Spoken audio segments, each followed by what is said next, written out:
The UK is a place people always will want to come. This place has legacy, it has heritage, it has culture, it has history. It has something that's really irreplaceable. What I'm about to share with you could change the way you look at the UK property market. The market is turning. You see it every day in the press, like everybody's leaving London. Yes, there are people leaving London, but there are also people coming. Whether it's now, whether it's in 5 years or 10 years, the market here will come back. Once in a lifetime properties are coming to the market that maybe you haven't seen in generations. So we should basically stay. Stay. Not give up. Hi and welcome to Driven Women, brought to you by Cash and Rocket. I'm Julie Brangstrup, and this is a space where horsepower meet ambition, where style, energy, and a little bit of rebellion fuel every conversation. People want to live, they want to enjoy, they want to create a world for themselves. We need to figure out where we want to spend our time. I think it's one of the most important decisions you make in your life. What does luxury mean to you? Luxury used to be something that came at a really high price that you could just buy. I think people are looking for meaning more than anything now. More of an experience. Like, what memory am I going to make? What legacy am I going to create? Women in real estate are Changing the game. Women are the ones that are really driving, ultimately, the sale at the end of the day. Like, they're not going to be happy with the house. Probably that's not the house you're going to buy. We have really high emotional intelligence and understanding the heart of the home, and I think we need to be the ones that are leading that conversation. Welcome to the Cash and Rocket podcast. We are very excited. It is Driven Women, and our guest today is Liza Lamar, who is the managing director of ONE Sotheby, and we are truly excited to have you here today. So, Liza, tell us, in June you hit for the first time our Cash and Rocket tour, going from Rome to Sicily, 4 days tour full of adventures in a very eccentric and classic car with a lot of challenges. What made you actually say yes to that? Say yes to the dress. So I think, I always want to add that adventure to my life. I think, I say that and I say it over and over again, but my life is so intensely driven by, career and kids, and everything else can always, and obviously we're all constantly, there's holiday times and this and that, but when do you truly get to do an adventure, like something that takes you out of your comfort zone, out of your box, brings you into a world? And I really went, I know Julie, obviously, and we know each other, but beyond that, I didn't know what to expect, who I was going to meet there. And I thought that was what was really cool about it, like really just bringing myself out of that zone for 4 days, not, 4 hours, not a dinner or something, like really just putting yourself out there and trying something new. And it was worth every minute of it. So, yeah. And you entered not knowing your co-pilot, you got matched. So you were driving with Philomena. Yeah. What was the first moments, or what was the moment that really will stay with you forever? For me, it was really we got there was so much energy coming out. Everybody's, getting their outfits on, getting dressed, all these women, a lot of people don't know each other, introducing yourself, I have no idea what car we were driving or who I was going to be driving with for the next 4 days. I got very lucky. I got an amazing, very fabulous Italian, which, by the way, didn't help that she spoke Italian throughout the entire thing, and super calm and relaxed. She was just one of these people that could take anything on and you'd think nothing was wrong. But the first few minutes just of the Cash and Rocket, I think we got lost in the first 15 minutes of the drive. We had all the photographers in the car with us and videographers in the car with us, so everybody wanted to know where we were, and they were hanging out of the sides of the car trying to get the right shots. We were laughing and giggling, and we created a bond, honestly, within the first hour of just being there, and it was something that carried through the entire journey over the next 4 days. And I think we'll always have that kind of connection. We're always chatting with each other and catching up, still now, and it was just that moment, that adventure, just from the start, from the get-go. And what obviously, so you're taking out of your comfort zone, you don't really know the people in your car, but it does unite you when you're in this whole chaos situation and lost. Yeah. You've got to kind of get from A to B by working together. But were there moments where you were like, oh my God, get me out of here? I don't think get me out of here. I actually quite enjoyed because we were in a vintage car. We were in a really old vintage car that was, I wouldn't say super reliable, even though we're but But that was all part of it, right? Like I felt, even though I'd get there and we were like sweating and beet red and like one arm and a farmer's tan and like the whole thing, you were kind of like, this is all part of it, right? This is part of the adventure, and everybody was living a different experience in different cars. But I actually think I enjoyed it because of that, because it, again, took me out of this sort of comfort zone that I'm usually in and brought me out to space. And I was like, when am I going to drive in a vintage car like this across? I mean, just for my own safety, like, probably the only time. And seatbelts are good. Have you driven across Italy before? I've done Tuscany with my husband, which is a very different experience. Yes. Hopefully more relaxed and romantic. It's a very different experience. This is a much longer drive, much more aggressive. There was a lot to fit in, to pack into a few days. And it's not just you're driving all day, but then you're getting there and you're up and you're dressed and you're raising along the way. And it's really difficult to do that when you're actually in one of these cars with no protection from the elements. So when you mean raising, you're not raising speeding wise, but no, hopefully not raising funds, okay. for the cause. And I think that's this is what it's all about. Not just everybody connecting and being there, but being there for a reason and being there, to make a difference. Yeah. Amazing. So I have a few more questions. Okay. Obviously, Philomena, yourself, and Sophie Bonwin won the award of the spirit of the rally, which basically gives you on the next adventure, the three of you together. And I can't wait for you to tell me where we're going. I'm really... Exactly. So we are going from Charleston to basically Jacksonville, Palm Beach, and then Miami. So Miami is your hometown. That's my hometown, born and raised. There we go. Doesn't get better. This is where you're going to bring in all the heat. All the heat and the locals. That's right, absolutely. No, I mean, Miami's a growing city. There's so much happening there right now. I think the last 5 years, it's changed dramatically. Last 10, but really over the last 5. And I think there'll be a lot for people that haven't seen it and seen what's actually changed there. And the whole drive through Florida, I think people will be surprised to see the change. And the development. Yeah. Because I hear that within your expertise of the property market, that there's a lot of guidance there. So now, after the tour, coming back to reality, obviously your life is extremely busy, especially with your title and running and, and the market, what's happening at the moment. Yeah. So what advice could you give to us viewers within the UK market? Within the UK market. It's an interesting time, yeah. I think, London is a place that people will always want to come. I think the UK is a place people always will want to come. This place has legacy, it has heritage, it has culture, it has history. It has something that's really irreplaceable, and that is not going to go anywhere. The tides change, people come and people go, but I think real estate, in some ways it's okay about price per square foot and this and that, but also people want to live, they want to enjoy, they want to create a world for themselves. It's not, we have a short amount of time in life, and we need to figure out where we want to spend our time. I think it's one of the most important decisions you make in your life is, okay, fine, who you marry, maybe who, different things, but where you're going to live counts for a lot. And I think London just has that staying power. So no matter what's happening in the market, I think that the real savvy buyers right now are seeing an opportunity out there. Some of the more once-in-a-lifetime properties are coming to the market that maybe you haven't seen in generations. And the savvy buyers are out there, and they are buying. The market is turning. I think there's this, underlying sort of, you see it every day in the press, like everybody's leaving London. Yes, there are people leaving London, but there are also people coming. And there are people that have been here for a long time, that have been renting, that have taken the opportunity now to buy. And there's a moment in time that you can do it, and people should take advantage of it.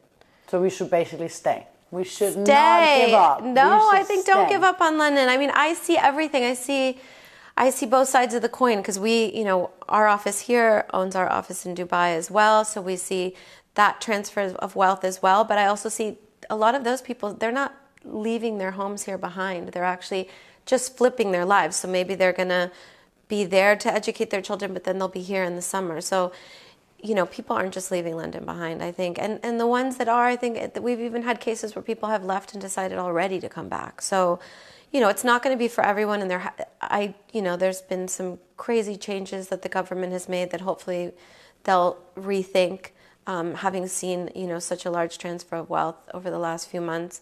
But at the end of the day, London does have staying power. And whether it's now, whether it's in 5 years or 10 years, the market here will come back. Yeah, because we had obviously a few. We had the Brexit. Yeah. A great element. And then obviously the inheritance tax as well, where we saw a lot of our friends moving. Yeah. And being away, I love the vibe of London, the buzz, and people are busy and they want to create, and they are not going to give up. And I think a lot of them who've moved away will realize the same thing that I realized. You did it. You want to go back. You want to go Straight back. away. They're amazing places. Look, I have a lot of clients that also go to Miami. To me, that's like almost a best of both worlds, because to be able to be here and also go there, and I think I spend probably 5 months, when I count it all up, out of the year there versus here. I think you get the best of both worlds. But to pick up and leave London without, thinking I'm not coming back, I don't think, for me personally, that's not an option. I love what London has to offer, like raising my family and being around my friends that are from all over the world, all walks of life. And especially in Notting Hill, where you really get that. I think that's just something special that you just don't get in many other places in the world. So, yeah. And so what about the Americans? Are they coming over to buy up? Yeah. Should I put my house on the market? Look, the Americans, they are here. I think, even with the dollar to pound, which we've seen go up and down, like I said before, there is an opportunity for people that haven't been here to come into the market now too, because there are incentives for people to come for a short amount of time. We are seeing that. And there are people that's the 4 years you're talking about. So yeah. You come in, so the newcomers come in for 4 years, they have a clean record, and then they leave. Yeah, so that is happening, but we also see people coming to buy. Some of the largest properties we have on the market, especially around here, have gone under offer, in the recent months, for clients that are coming over here to educate their children. Okay. And they're staying. And a lot of them tend to be in tech or in creative industries. They have the ability to live and buy in these markets, and they're coming over here. So there is just, you don't get the kind of history that anywhere else in the world that you can, that this offers you, and kind of raising your family in a place that's so diverse and unique. So they are coming. Yeah. I think there's definitely a magnifying glass on it, because you have less of other people coming. So I like to put that out there, because I think that's actually the truth. But I also see this huge amount of Americans that have lived here for a long time, maybe 5, 6, 7, 8 years, that have rented for many, many years, and now are taking the opportunity to buy. And I think you see a lot of that in the market right now. And what about the rental market? Is that sky high? Yeah. Yeah. Yeah, because there's not a lot of incentive for people to put their properties on the market for rent. So the inventory is not great. And when good things come to the market, they fly. Okay. They just fly, yeah. So, when you think about the experience, like the Cash and Rocket, luxury with fundraising, etc. So can you help me to kind of refine, what does luxury mean to you? I think luxury's changed. What luxury means has changed significantly, because luxury used to be something that came at a really high price that you could just buy, right? But now even the most expensive things are being made in the masses. Like, you walk down the street and I don't know, so many people can be carrying an incredibly expensive handbag. So to me now, really luxury is more of an experience, something that's more than just, what you have or what you own or what you can buy, but it's not, it's something that you create, and whether it's through communities or experiences. People want more than just having things, and having something that's shiny and new. It's more like, what memory am I going to make? What legacy am I going to create? Like, if I collect, why do I collect something, and how do I collect it, and what makes it different, and what does it mean to me, and what does it mean to my family? I think people are looking for meaning more than anything now. And being able to have the time to do those things time is luxury. But actually, like the shiny brand new thing, I don't think is necessarily is, you know, luxury the way that we saw it before. Yeah, absolutely. Yeah. I think you're very right about the time part.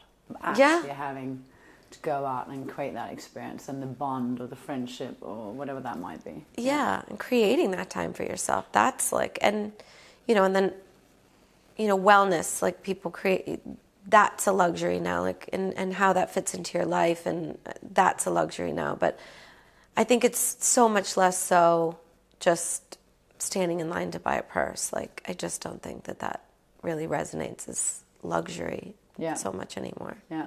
No, I think you're right about that. Your dream property location, where would that be? I think it's got to be something that has like some meaning to me, that my dream property, because like we live between London and Miami very fluidly, because my family is there, my extended family is there, my parents are there.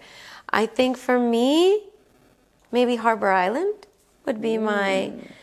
It's just it's a tiny, tiny island. It still has so much soul. It's such a mix of kind of community and you know, the history of what the island was. They still haven't built big resorts or any kind of golf clubs and kids clubs and all that stuff. And I think that's what makes it just, I don't know, to me, and it has a lot of memory to me. I grew up going there as a kid. So I think there's pink sandy beaches. It's hard to get there.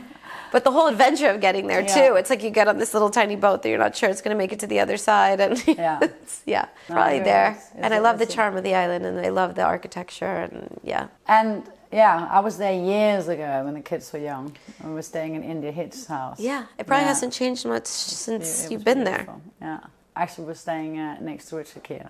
Yeah, very exciting. Yeah, because you're like, where you go, like pretty woman. You're like, where? Can I see him? I know. Richard, it's me. Oh, you're having Sadly, he didn't react like that. Weirdly. Another question. So, doing the tour, did you have a soundtrack that really became like, this is the one that stays with me? Yeah, it was definitely Daddy Yankee. Okay. Gasolina, because we ran out of gas like 4 times because our gas meter didn't work. And we were going down the highway at like what felt like 400 miles an hour with like no AC and no top, no windows, like the whole thing. And Philo, she's like so Italian and like glamorous. And she's like, I think we ran out of gas. And I'm like, what? Did we run out of gas or did we not run out of gas? I'm like, we stop here? She's like, oh, we're going to stop. I'm like, yes, if we ran out of gas, we should stop. We were literally like cruising with the wind. And she would stop so like calmly, just like under an overpass, and she's like, here, we have shade. And I'm like, okay. And then how did you get from A to B then?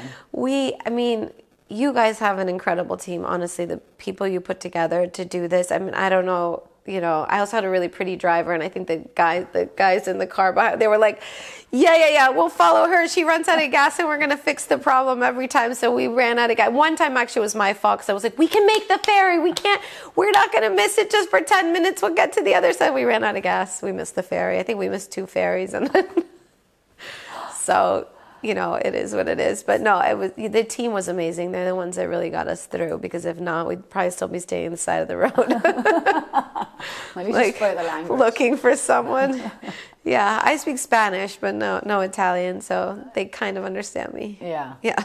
Well, and she spoke Italian. Yeah, perfect. So. Yeah, thank God. She was Italian. No, yeah. She would just flick her wrist and whatever, and then everybody would turn up. So thank God for being paired with her. There was a lot of spirit going on in your car, that's for sure. Yeah. Right. Power dressing. What does that mean to you? So power dressing for me, for anybody that knows me, I feel powerful when I feel comfortable. And I feel comfortable when I'm wearing flats. Okay. So I feel like power dressing is dressing for like what makes you feel comfortable when you walk into a room. That's how I feel comfortable.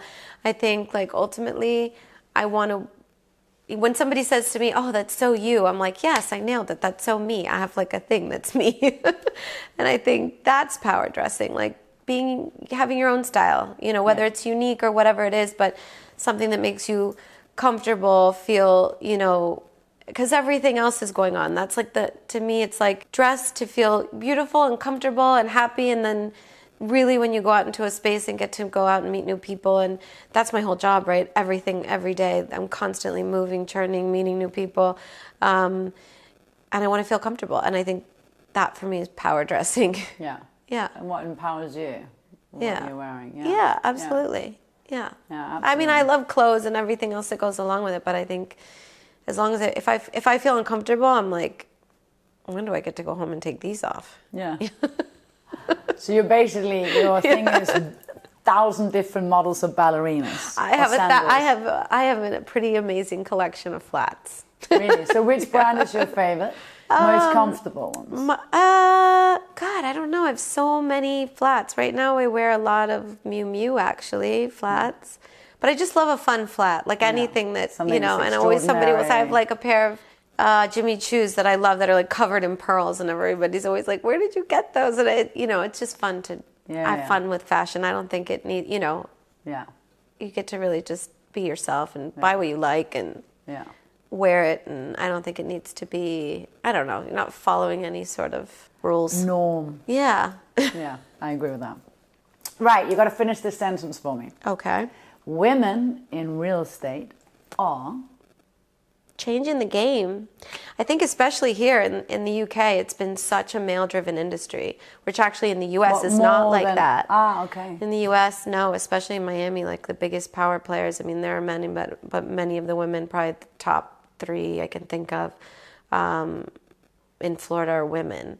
Whereas I love that. Here, it's such a male-dominated industry because I think you had these sort of big conglomerates that were, it was just, the industry was different. And I think actually Sotheby's is changing that here. Okay. Like our managing partner here is quite a powerhouse and female, and and we've hired quite a few women. So we have 60 brand new on the team, and I'd say half, if not more, women, and they're really changing the game out there. They're hungry. Yeah, they are. They're hungry, and they're working hard. They also have really, I mean, at the end of the day, women are the ones that are, in a lot of the scenarios, are making the final decision or pushing the house sale forward, right? Like they're really driving ultimately the sale at the end of the day. Like if they're not going to be happy with the house, probably that's not the house you're going to buy. Yeah. So, I think we need to be the ones that are sort of leading the way on that and leading that conversation. Yeah. We have a really high emotional intelligence in most cases, and kind of like the heart and understanding the heart of the home. And I think, that should be the conversation. Yeah. So I think, we're changing that here. That's so nice to hear. Yeah. I love that. Nothing better than us women, getting more positioning. Yeah, in we the definitely front are. lead of the grid. Yeah. Fantastic. Well, I want to thank you so much for coming on. You. Very excited. Yeah. Is there a message that you would send to all these young women who have just graduated and going towards your industry? Is there something that you wish you'd done or wish you'd known, and I think my industry I think is interesting because actually the more you can do, the more places, the more experiences you can have, whether it's challenges like this, like Cash and Rocket, or just generally trying different industries, because I did lots of different things, but I think bringing that all to this space is actually what gives you so much value. Like I have a background in design. I finished when I did a master's in design post originally studying communications. And I think all of that, everything that you can bring to the table is really what creates value for you, when you work in the real estate space. So it's not just about, like I said, pound per square foot, and anybody can do that. I mean, we have AI now, but it's just about creativity, thinking outside of the box, communicating with people, having different experiences, understanding what people really want, because it's such an important purchase in a person's life. It's the most important thing they ever do or buy or invest in, is probably their home. So yeah, and it's such a big part of your everyday life. So, yeah. Fair enough. And within a family, the memories of the children, and it is. It's really, it creates kind of your day-to-day life, and the memories looking back, that the memories your children are making, whether it's that you live in a really small place or a huge place.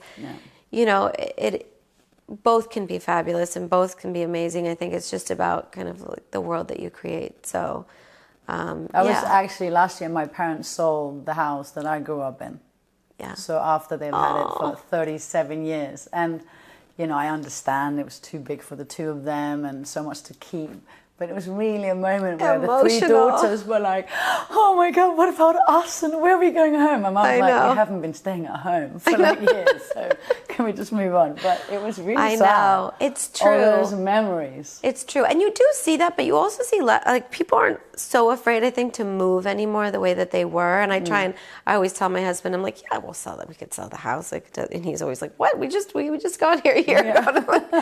No, but honestly, we can create another world in the next place. I don't, maybe eventually we'll find a place where we're like, yes, this is our forever place. But I think the memories we make in each of the places we lived, even just in London, we've probably bought and sold 4 different homes over the last 10 years. And every place has a different memory for us. And I think that's kind of cool too.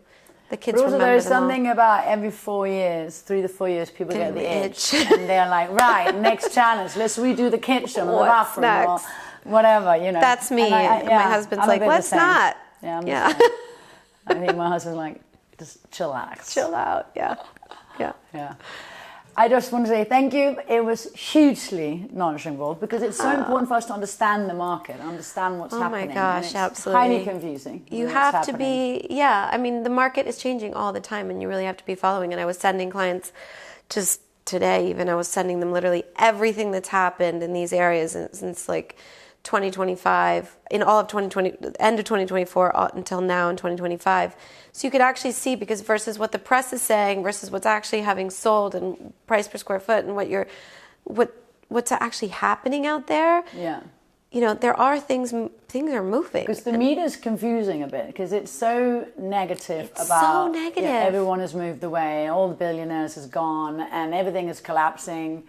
Yet alone, we're still sitting here talking about that the newcomers are coming because they've got 4 years since a new start, etc. Yeah. So that hasn't really been out in the media. There's people that need to move, like they need to change their home, they need to, whatever's happening in their life, there's always people that need to move for one reason or another, or are renting for so long and like, I've had it, I want to just buy something. I want to put my roots in the ground. I want to raise my kids here. I want to decorate. I want to, whatever it is, they want to create a life for myself. And if they're staying here, then they're going to do that. And so, and if having lived here and seen the market move and been in scenarios where there's literally such limited stock available, when you're really you're just picking the best of the worst. Right now, you have an opportunity to choose like the best of the best. Yeah. So why not take the opportunity and actually go around, look at it and say, here's my moment to actually be able to choose something. And a lot of these people that have left, the ones that have left, have done exceptional homes for themselves. Yeah. And it's a different thing when you do a home for yourself, right? In many cases, it's almost at a different level of finishes and thoughtfulness and how am I going to live and how is my family going to be comfortable here? And so those homes are really special. And it takes years to create something like that, to really go out and, I mean, you've done it. Yeah. So you know what it takes to actually do that. And right now there's an opportunity to purchase places like that. Do you think then the buyers have this whole thing, they don't want to go and buy someone else's taste and the value, it might be too high? Right now, I see more than anything, people don't, there's a few people like that, but most people want to buy something done. Finished, turnkey, I'm coming in. See, I would have the same thing. I don't ever want to do it again. Want to build a pool or do anything like that in my life. Yeah, because you did it. Yeah. People don't realize the amount of time because it's 2, 3, 4 years in some cases and a full-time job, and a lot of back and forth in relationships and how that you carry the stress of all of that too. So I see right now more than anything, and actually if you see what's traded, a lot of it's very much turnkey. People want something that's done. Yeah. They want to move in. Yeah. If they, and cosmetically, if they change wallpapers and, paint colors and that kind of thing. But the main, the foundations are done. The foundation are done, the bathrooms, all of that. Yeah. No, I get it. Yeah. Well, thank you so much. Thank you guys. This was fun.